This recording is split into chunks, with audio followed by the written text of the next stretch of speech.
Vladimir Stevanović, predsjednik ninđutsu kluba Buđinkan Leskovac, je neko o kome se ovih dana govori kao o srpskom ledenom čoveku, jer je zahvaljujući svojim napornim treninzima, veštinama i mentalnim sposobnostima po hladnoći i snegu samo u šorcu osvojio 3 planinska vrha.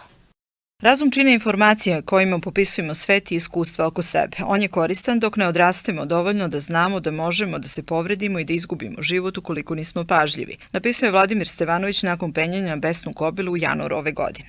Kako je dodao, pomeranjem sopstvenih granica novim veštinama i znanjima, eventualno prestajemo da budemo razumni na konvencionalan način, te može da deluje da postajemo i nerazumni. To tako izgleda s polja samo zato što u psihologiji mase nema dovoljno poznatih primjera informacija i iskustava na osnovu kojih može dedukcijom da se izvede postulat trenutne slike stvarnosti. U mojoj glavi šetnja snežnom planinom u šorcu samo je delić onoga što radi veliki broj ljudi širom sveta, za koje sam ja znao. Nakon svih mojih prethodnih iskustava u kojima sam pomerao svoje granice, ovo je bio sledeći logičan i razuman korak. Ovo je inače bio i zaseban korak Vladimira Stevanovića u odnosu na klub, ali deo ninđutsu veština, odnosno viši deo treninga koji se odnosi na izlaganje ekstremno niskim temperaturama. Konkretno je vezano za priču zimskog uspona na planinama u šorcu, samo u šorcu, znači bez majice, obuće i kapa na glavu.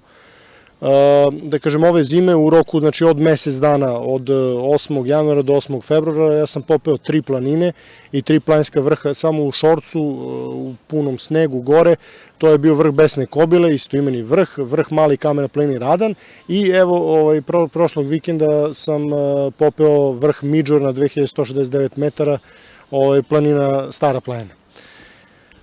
Da kažem, sve ovo uključuje dugogodišnje pripreme koje ja radim i slična, samo kratkotrajna izlaganja niskim temperaturama, kao što su meditacije u jezeru sa poledicom, tipa to je bilo moje prvo veliko ozbiljnije izlaganje na minus 24 stepena, bilo je baš hladno. Onda su to bile neke meditacije isto na snegu, isto na planinama. Sve to, kažem, deo tog, nazovimo, treninga, discipline kontrole disanja i energetskog treninga, koji je deo tradicionalne medicine širom sveta. Iako nama neobično i rekli bismo nemoguće, to je nešto što rade narodi na severnoj zemljenoj hemisferi, kaže Stevanović. Vezuje se za te neke sisteme razvoja na Tibetu, u Indiji, u Kini i Japanu.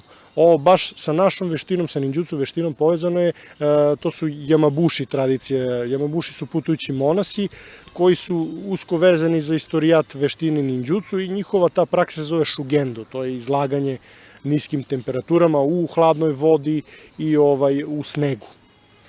Cilj svega toga je povećanje sopstvenih potencijala, sopstvenih granica i jačanje imunog sistema, da kažem, pozitivan je cilj, dakle nije u pitanju neko samo destruktivno ponašanje i tekako je potrebna i teorijska i praktična priprema i podloga da bi se tako nešto realizovalo. I kako to deluje na um, na telo? Pa ovako, prvo polazimo sa tim malim koracima koji nam omogućavaju u stvari da mi probijemo te neke potpuno ok i razumne barijere koje mi izgrađujemo dok odrastamo, a to je, znači, moramo da se čuvamo svega što je opasno po naše zdravlje. Isto tako i bez pripreme, bez adekvatne znanja o disanju i o grejanju disanjem, mi možemo da se povredimo. Kratkotrajno izlaganje snegu rade i ostali članovi ninđutsu kluba, dok je penjanje na vrh za sada na Vladimiru Stevanoviću, koji mnogo toga radi u saradnji sa prijateljem Ivanom Smiljkovićem iz Beograda. U Srbiji postoji grupa sledbenika danca Wim Hofa, koji je popularizovao ovu veštinu na ekstremno niskim temperaturama. To je paralelno sa ninđutsom, pored toga mi razvijamo neke druge stvari, skokovi s velikih visina, boravak u pećinama i, kažem, drugi neki trčanje na duge distance, maratoni, ultramaratoni, radili smo i triatlon pre 2 godine, streličarstvo, bukvalno, da kažem, sve moguće načine koje možemo da uradimo, da razvijemo maltene sve naše sposobnosti.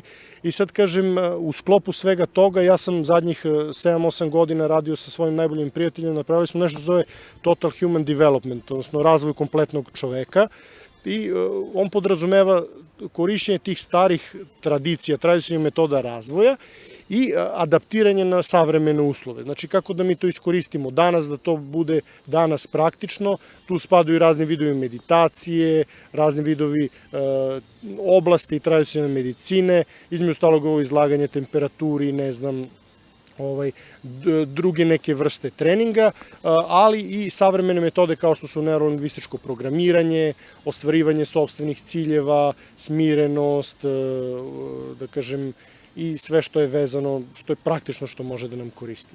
Vladimir Stevanović sve svoje nove akcije i poduhvate objavljuje na društvenim mrežama, pa tako svi zainteresovani mogu da prate aktivnosti na Facebook i Instagram stranici Srpski ledeni čovek.